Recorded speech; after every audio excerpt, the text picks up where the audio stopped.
Nós agradecemos a Deus, o privilégio de estarmos servindo a Ele nesta igreja.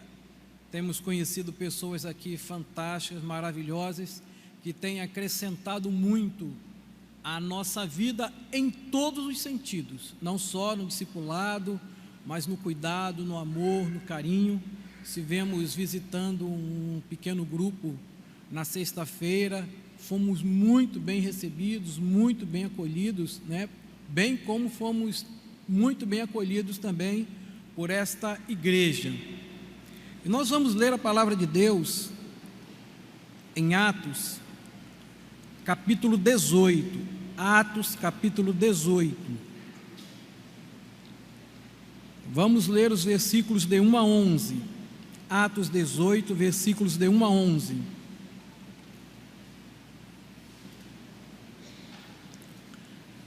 Atos, capítulo 18, versículos de 1 a 11.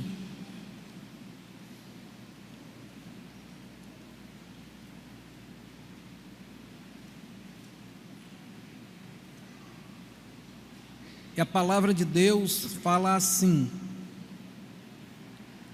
E depois disto partiu Paulo de Atenas e chegou a Corinto. E achando um certo judeu por nome Áquila, natural do Ponto, que havia pouco tinha vindo da Itália, e Priscila, sua mulher, pois Cláudio tinha mandado que todos os judeus saíssem de Roma, se ajuntou com eles, e como era do mesmo ofício, ficou com eles e trabalhava, pois tinham por ofício fazer tendas. E todos os sábados disputava na sinagoga e convencia a judeus e gregos.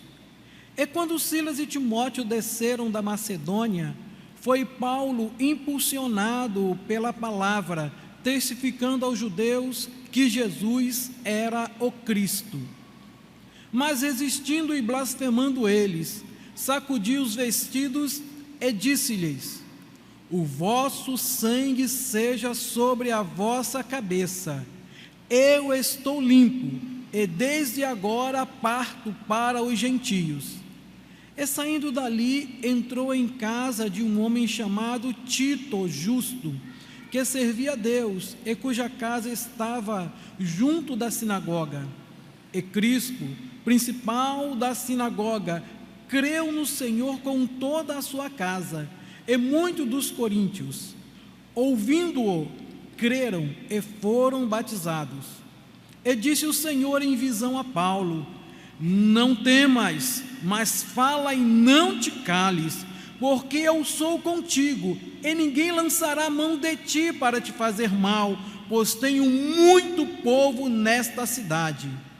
E ali ficou 1 ano e 6 meses, ensinando entre eles a palavra de Deus.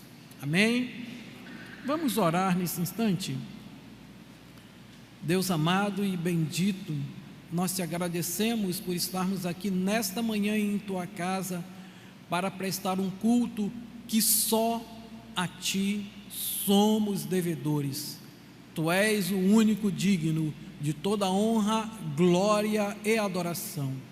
Nós queremos te pedir, ó Pai, em nome de Jesus, que nesta manhã tu fales aos nossos corações, que a tua palavra fique um pouco mais clara à nossa mente e à disposição do coração de cada um de nós, movida pelo Espírito Santo, seja obedecer à tua palavra. Nós te pedimos tudo isto em nome de Jesus. Amém. O tema da nossa mensagem é De Volta para o Futuro. Várias pessoas têm o desejo de conhecer o futuro. Muitos livros, filmes têm sido produzidos com esse tema. Há teorias sobre o futuro.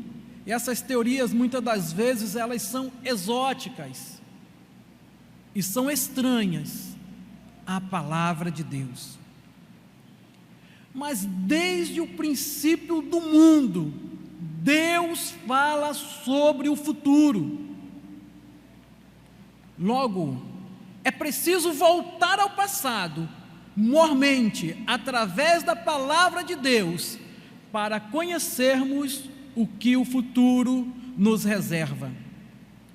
Nós vemos no livro de Gênesis, capítulo 6, que Deus escolhe uma família para salvar toda a humanidade da extinção.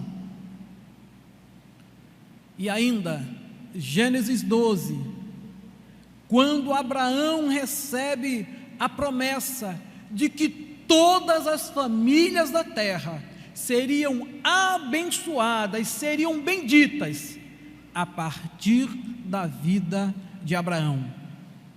O passado, ele tem muito a nos ensinar para nós evitarmos os erros,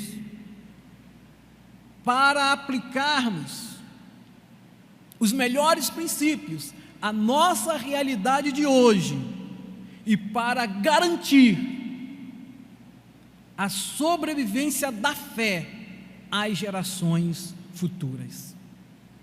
Juízes,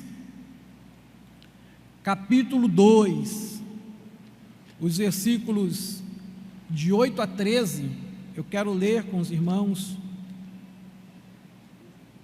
Juízes, capítulo 2, versículos de 8 a 13, fala assim: faleceu, porém, Josué, filho de Num, servo do Senhor, da idade de 110 anos, e sepultaram-no no termo da sua herdade em Timnat-Heres, no monte de Efraim, para o norte do monte de Gaás. E foi também congregada toda aquela geração a seus pais, e outra geração após dele se levantou, que não conhecia o Senhor, nem tampouco a obra que fizera a Israel. Irmãos, esse texto descreve esse triste quadro do povo de Israel. Josué morre, os seus contemporâneos e aquela geração que se levantou não conhecia o que Deus havia feito. E eu pergunto aos irmãos: o que faltou para evitar, o que faltou para o povo de Israel, os líderes de Israel, Josué fazer para evitar que essa tragédia espiritual acontecesse? Faltou discipulado. Faltou discipulado. Infelizmente, irmãos, nós vemos esses mesmos fatos se repetirem na vida do povo de Israel. E a gente, lendo o livro de Juízes, a gente entende muito o que fala sobre essas idas e vindas do povo de Israel. Ora o povo obedece, ora o povo desobedece a Deus. E o que nós da Igreja Batista Emanuel podemos fazer para garantir que o Evangelho seja uma realidade vivida em nossa cidade como um todo? E a resposta é, irmãos, discipulado. No início da era cristã, o cristianismo atingiu toda a Ásia, né? Esse texto que fala de Corinto, que nós acabamos de ler, essa cidade de Corinto fica na Ásia. A Ásia e o norte da África foram grandemente evangelizados, foram alcançados pelo cristianismo.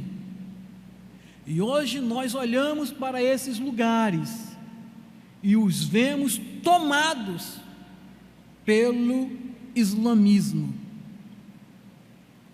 E o que faltou, irmãos? Faltou discipulado. Eu penso, irmãos, que se nós almejamos, se nós desejamos que a nossa igreja sobreviva à nossa geração, nós devemos fazer discípulos, ou poderemos ver os nossos templos virarem hotéis, museus, bares. E quando eu digo isso, irmãos, digo isso com tristeza, porque isto já é realidade na Europa. A mídia noticia isso, e nós sabemos isso, que isto é verdade. E o que precisamos fazer para evitar que aconteça aqui, no nosso país, essa catástrofe? Discipulado. Precisamos voltar aos princípios bíblicos do passado, para garantir o futuro do Evangelho libertador e propagável. E o que a igreja precisa fazer? O que a igreja precisa fazer? A igreja precisa sair do templo e voltar às casas. A igreja precisa sair dos templos e voltar às casas. Esta frase talvez possa parecer uma heresia para muitos, mas até o quarto século, irmãos, a igreja se reunia nas casas, não havia templos, E se nós voltarmos ao passado, de Deuteronômio, capítulo 6, Deuteronômio 6, os versículos de 4 a 9, que fala assim: ouve Israel, o Senhor nosso Deus é o único Senhor. Amarás, pois, o Senhor teu Deus de todo o coração e de toda a tua alma e de todo o teu poder. E estas palavras que hoje te ordeno estarão no teu coração, e as intimarás a teus filhos, e delas falarás assentado em tua casa, e andando pelo caminho, e deitando-te, e levantando-te. Também as atarás por sinal na tua mão, e te serão por testeiras entre os teus olhos, e as escreverás nos umbrais da tua casa e nas tuas portas. Irmãos, nesse texto nós vemos que esta forma escolhida por Deus para que Israel perpetuasse a fé acontecia em casa. Em casa os filhos deveriam aprender a amar a Deus de todo o seu coração, de toda a sua alma, de toda a sua força, em casa. O texto de Coríntios, que nós acabamos de ler, ou melhor, o texto de Atos, que nós acabamos de ler, faz essa referência de Paulo em Corinto. O texto fala que Paulo recebeu na sua casa Áquila e Priscila. O versículo 3 fala assim: e como era do mesmo ofício, ficou com eles. Eu tenho uma versão lá em casa que diz morou com eles, é a versão do Russell Shedd, morou com eles. E o grego fala exatamente nisso, de morar, de habitar juntos. Eles ficaram juntos, E como era do mesmo ofício, morou com eles e trabalhava, pois tinham por ofício fazer tendas. Irmãos, o texto não fala isso, mas eu acredito, pelo resultado, que Paulo discipulou a Priscila e a Áquila, discipulou a ambos. E por que eu digo isso? O texto lido diz que Paulo morou com Áquila e Priscila. No verso 26, esse casal, faz o mesmo com Apolo. Vamos lá no 26. E ele começou, vamos ler o 24 para a gente entender melhor. E chegou a Éfeso um certo judeu chamado Apolo, natural de Alexandria, varão eloquente e poderoso nas Escrituras. Esse era instruído no caminho do Senhor e fervoroso de espírito, falava e ensinava diligentemente as coisas do Senhor, conhecendo somente o batismo de João. Ele começou a falar ousadamente na sinagoga, e quando ouviram Priscila e Áquila, o levaram consigo, e lhe declararam mais pontualmente o caminho de Deus. Discipulado. Eles viram a necessidade de Apolo e supriram através da palavra, através do ensino, através da comunhão, através do discipulado, supriram a necessidade de Apolo. E como resultado, irmãos, desse discipulado que aconteceu em casa, nós vemos 27 e 28, querendo ele passar a Acaia, o animaram os irmãos e escreveram aos discípulos que o recebessem, o qual, tendo chegado, aproveitou muito aos que pela graça criam, porque com grande veemência convencia publicamente os judeus, mostrando pelas escrituras que Jesus era o Cristo. Na verdade, irmãos, Paulo, Priscila, Áquila, depois Timóteo, Silas e Timóteo, eles estavam no caminho, no sentido saindo de Corinto para Éfeso. Apolo estava indo de Éfeso para Corinto. Então, Apolo, ele passa um tempo ali em Corinto pregando a palavra, mostrando pelas escrituras que Jesus era o Cristo. E nós vemos, irmãos, lá em 1 Coríntios 1,12, o quanto foi influente Apolo para aquela igreja. Quanto Apolo foi influente para aquela igreja a partir do discipulado. Ele já era eloquente, mas o discipulado fez toda a diferença na vida dele. Na sexta-feira da semana passada, dia 19, eu ouvi o pastor Domingos, ele é o pastor da PIB de Marília, em São Paulo, ele é o pastor. Essa igreja, PIB de Marília, é a igreja hoje que mais cresce, a igreja batista que mais cresce hoje no Brasil. E ele diz o seguinte, ele afirma o seguinte: ter mais pessoas no templo do que nas casas é doentio, chega a beirar a heresia. Ele prega essa mensagem, a mensagem é: Deus não tem netos, da Igreja Batista Alameda, 60 anos, irmãos podem olhar se desejarem no YouTube. E hoje, irmãos, fazemos isso porque nós mudamos a ordem de Jesus. A ordem é, Mateus 28:20, ide, fazei discípulos. Esta é a ordem. Ide é a igreja ir e fazer discípulos. Mas nós dizemos: venham e sejam membros da igreja.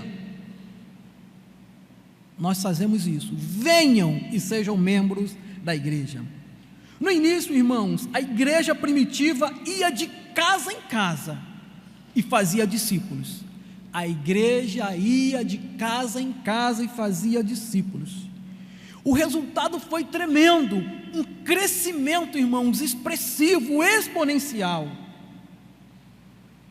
Quando a igreja se institucionalizou com Constantino, ela se tornou no que nós hoje conhecemos, que é a igreja romana. E por vezes, irmãos, nós agimos desse modo institucional, deste modo que foi implantado por Constantino. A estratégia de Jesus é o discipulado que traz resultados. Vamos ver esses resultados. Mateus capítulo 6, versículo 7. E crescia a palavra de Deus, e em Jerusalém se multiplicava muito o número dos discípulos, e grande parte dos sacerdotes seguia a fé. Ainda Atos 8:8. Atos 8:8. E havia grande alegria naquela cidade. O mover de Deus era tal ali em Samaria que havia uma grande alegria na cidade. Não era só na igreja, não, era na cidade. Ainda, Atos 9:31. Assim, pois, as igrejas em toda a Judéia e Galiléia e Samaria tinham paz, e eram edificadas e se multiplicavam. Nós vemos lá o número de discípulos se multiplicando. Nós vemos aqui em Atos 9:31 a igreja se multiplicando, andando no temor do Senhor e consolação do Espírito Santo.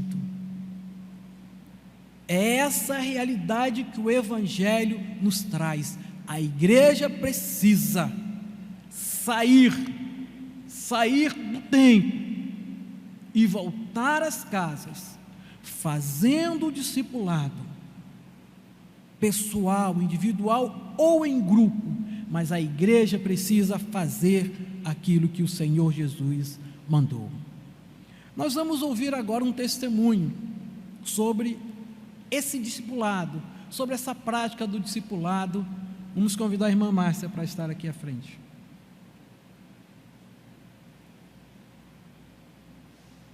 Bom dia, igreja. Eu sou Márcia, esposa dele. Sou convertida há 30 anos, tenho 50 anos de idade, e há 30 anos atrás, quando eu me converti, sempre fui batista. Minha mãe, meu pai, meu avô eram membros da primeira igreja batista do Rio de Janeiro. E há 30 anos a gente ouvia falar de NEBs. Quem é da minha idade sabe, quem é batista há mais de 30 anos, sabe o que é NEBs. É Núcleo de Estudo Bíblico nos Lares. E aí a gente tinha esse padrão de vida, que era estudar a palavra em casa. E essa hoje é a nossa maior necessidade. Se nós sairmos daqui e formos num condomínio e convidar as pessoas para vir cá à igreja, elas não vão vir. Mas se nós levarmos a igreja até lá e pregar o evangelho, elas virão. E o meu testemunho é esse. Faz 20 anos que eu faço discipulado. O que é discipular? É ensinar as pessoas de quem é Jesus. E o material é simples, que é da Junta de Missões Nacionais. É que as pessoas entendam quem é Jesus e o que Jesus deseja que elas façam. Essa é a simplicidade do Evangelho. As pessoas conhecerem quem é Jesus e o que Jesus deseja que essas pessoas façam. Então, esse trabalho eu venho fazendo há mais de 20 anos. E aí eu falei para o meu gato é meu marido, é o pastor Edson, não é o bicho, tá? E aí eu vim falando para ele, o que eu vou falar? E ele disse assim, fala do que você vive. E eu quero falar de uma experiência que nós passamos lá na Igreja Batista Rosa de Saron, em Duque de Caxias. Em frente da igreja morava uma família, e essa família era completamente destruída. E para completar, eles tinham ódio de crente, não gostavam de crente. Eles queriam ver qualquer coisa ruim, menos um crente na porta deles. E eles moravam de frente à igreja, e nós orávamos por ele. E um dia eu conheci, essa mulher tinha 7 filhas, 7 mulheres, e eu conheci a Glória, uma dessas filhas, e ela não era crente. E aí eu ofereci a ela conhecer um pouco mais de Jesus. Ela era muito católica, gostava muito de Jesus. Todo católico ama Jesus, quer conhecer Jesus. E ela tinha esse desejo. E aí eu falei para ela, você gosta tanto de Jesus? Deixa eu te ensinar algumas coisas que a Bíblia fala sobre Jesus. E ela falou assim, tudo bem. Só que ela não morava nesse quintal, ela morava numa casa mais acima. Quem já foi ao Rio de Janeiro, uma das características é morro. Então nós tínhamos que subir o morro para poder conversar sobre Jesus. E eram só 4 lições. E eu falei as 4 lições que estão aqui, o meu está bem velhinho, não era esse, era verde naquela época. E aí falamos as 4 lições para ela. Ela aceitou Jesus, entendeu quem era Jesus. Não foi para a nossa igreja, mas ela desceu o morro, falou para a irmã dela, chamada Glória, que naquele momento estava vindo da Bahia, o marido havia deixado ela com 2 filhos, e ela não conhecia ninguém na Bahia, e estava naquele quintal. E ali o Evangelho, a partir dessa experiência, nós começamos a falar o Evangelho naquela casa. E aí começou com a Glória, depois começou com a Sandra, e depois foi para a mãe, Dona Corinha, e depois foi para outra irmã, e chegaram aos sobrinhos, e toda aquele quintal, toda aquela família se converteu, através de um estudo bíblico. E não foi eu que dei para todas.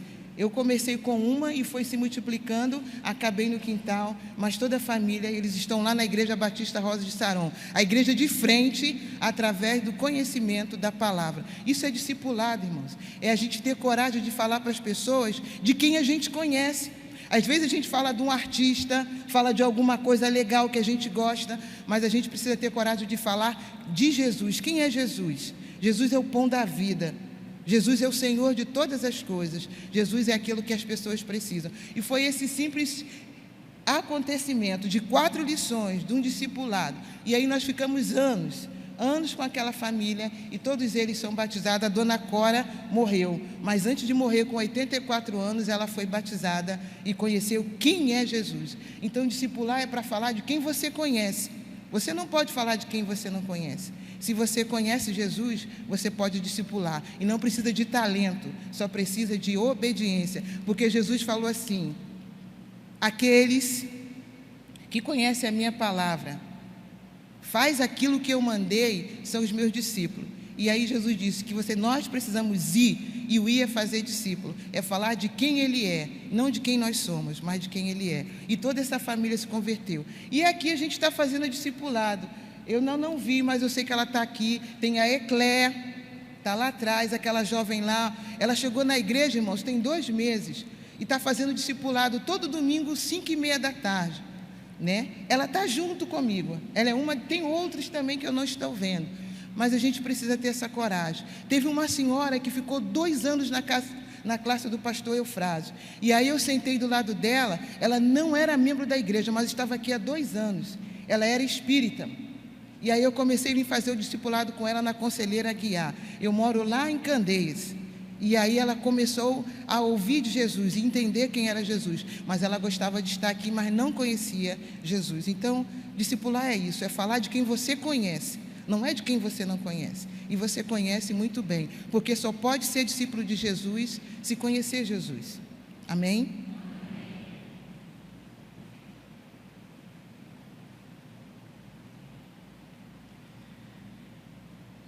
Peço para voltar o slide um pouquinho atrás, né? A igreja precisa ganhar a cidade para Cristo. A igreja precisa ganhar a cidade para Cristo. O texto de 9 a 11 fala assim: e disse o Senhor em visão a Paulo: não temas, mas fala e não te cales. A verdade, irmãos, não sei se os irmãos têm essa experiência. Eu tenho.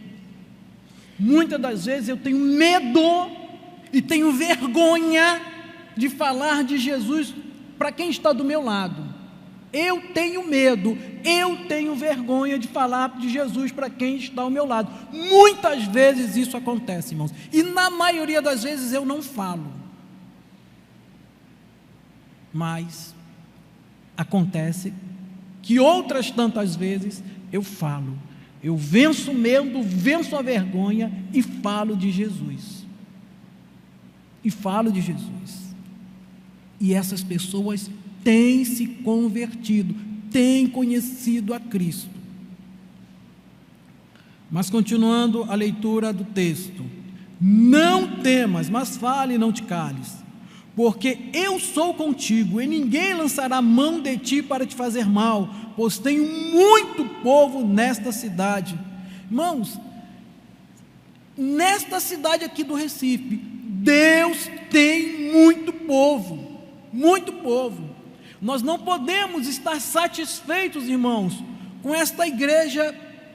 Tem muita gente? Tem, mas se a gente comparar, quantas pessoas moram aqui no Recife? São quantas? Qual o número de habitantes daqui da capital? Quem sabe?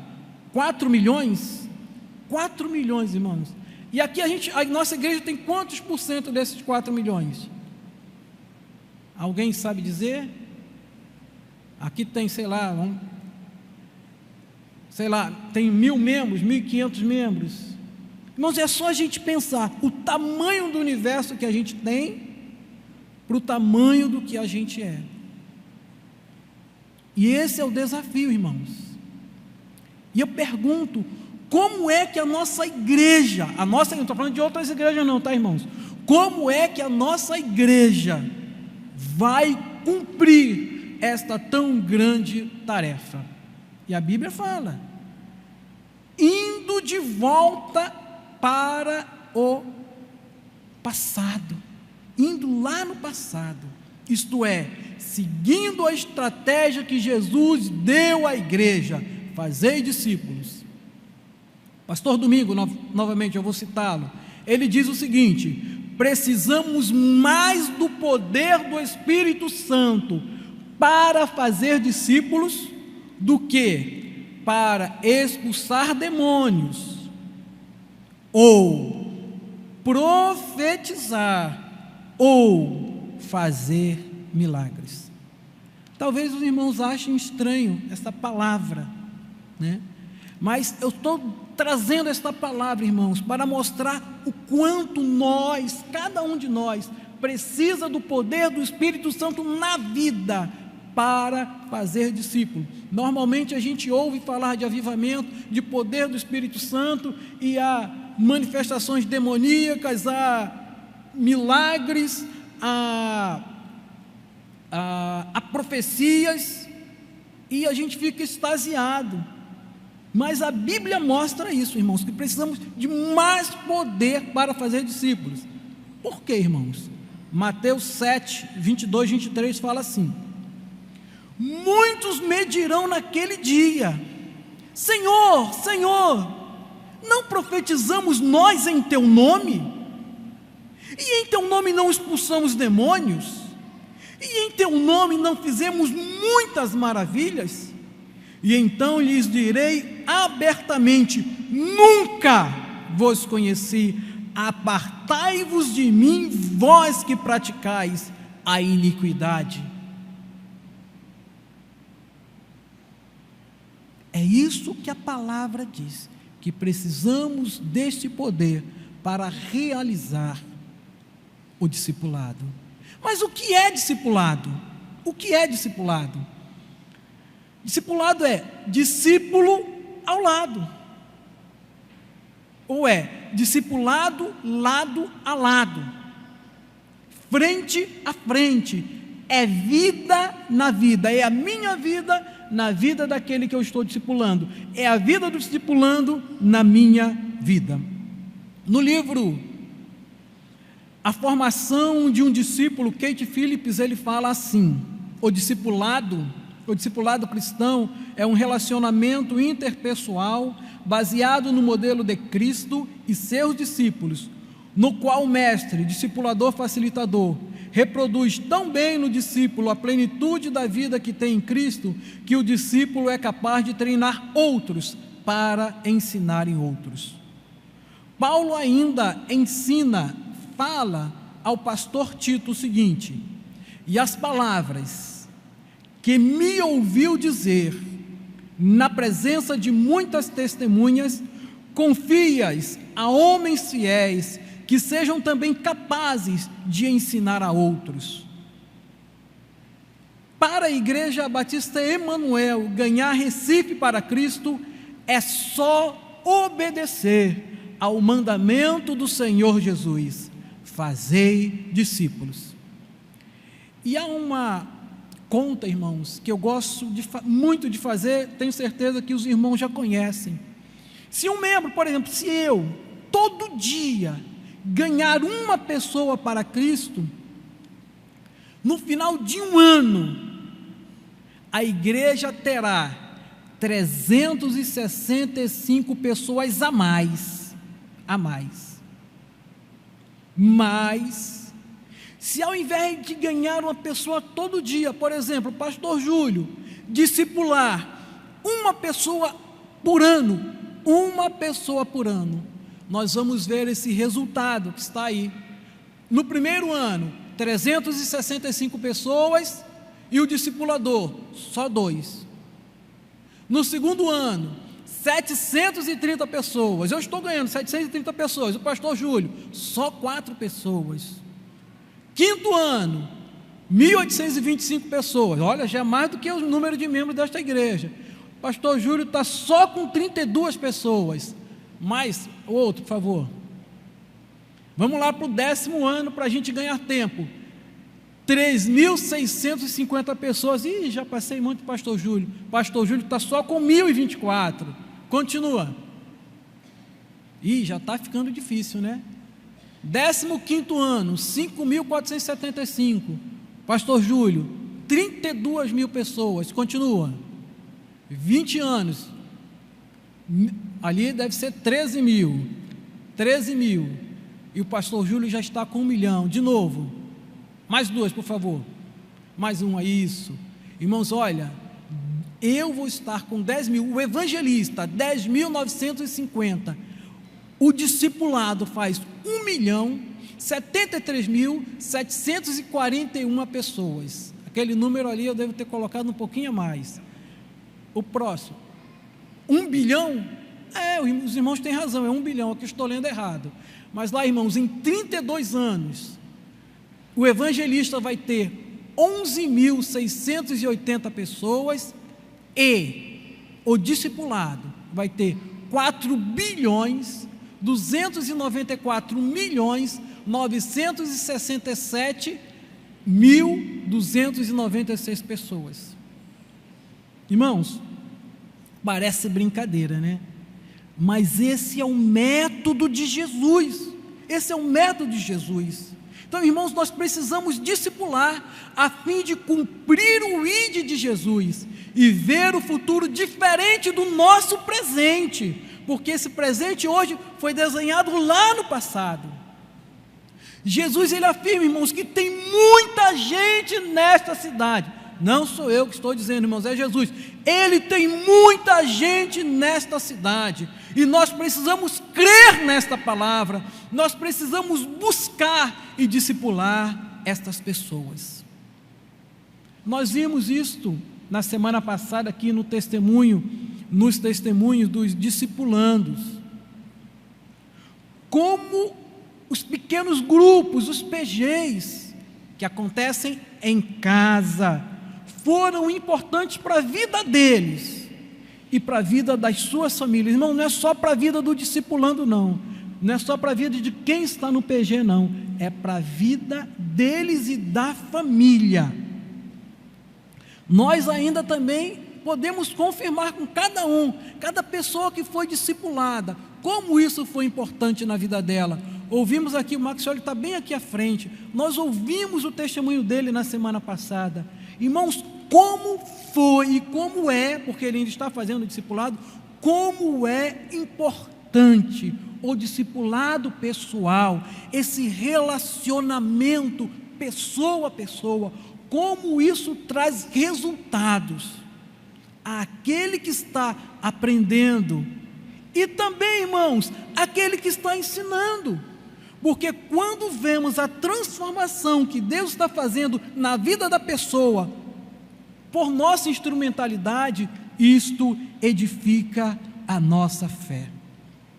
Irmãos, é assim que nós vamos ganhar toda a Recife para Cristo. Só nossa igreja, sem contar com outra igreja, irmãos. Então, oremos e trabalhemos para que em cada bairro de Recife, para que em cada rua de Recife, para que em cada quarteirão, em cada condomínio fechado, irmãos, a gente tenha pelo menos um PG. Os irmãos já imaginaram um PG aqui na Maria Carolina, um PG na Antônio Falcão, um PG em cada quarteirão desse, cada condomínio fechado, pelo menos um PG, irmãos, pelo menos um PG. Precisamos trabalhar, irmãos, precisamos orar, interceder diante de Deus, para que isto seja uma realidade, a realidade que o Senhor Jesus Cristo quer para nós. A igreja precisa ganhar a cidade para Cristo, precisa ganhar a cidade para Cristo, e só saindo do templo e voltando as casas, nós vamos ganhar toda a cidade, toda Recife para Cristo. Amém? Que Deus em Cristo, irmãos, nos conceda tal graça. Vamos orar ainda. Senhor Deus, nós queremos te louvar pela palavra e nos sentimos desafiados, Senhor, por ela. Nos sentimos desafiados, Senhor, a ter um pequeno grupo na nossa casa. Nos sentimos desafiados, Senhor, a evangelizar, a falar de Jesus para quem não conhece. E nos sentimos desafiados a discipular. Senhor Deus, Tu sabes que nós somos limitados. Cada um de nós aqui tem a sua própria limitação, o seu próprio medo, a sua própria vergonha, o seu próprio motivo. Mas em nome de Jesus, que o Espírito Santo esteja nos dando a ousadia que deu a Pedro, que deu a Paulo, que deu a João. Que o Espírito Santo nos dê a ousadia para pregarmos a Tua palavra, para fazermos discípulos e para termos um pequeno grupo que venha glorificar o Teu nome. Que sejamos servos fiéis, que sejamos, Senhor, servos obedientes, que sejamos discípulos, que façam discípulo cumprindo o ID de Jesus. Pedimos tudo isso, Senhor, em nome de Jesus. Amém.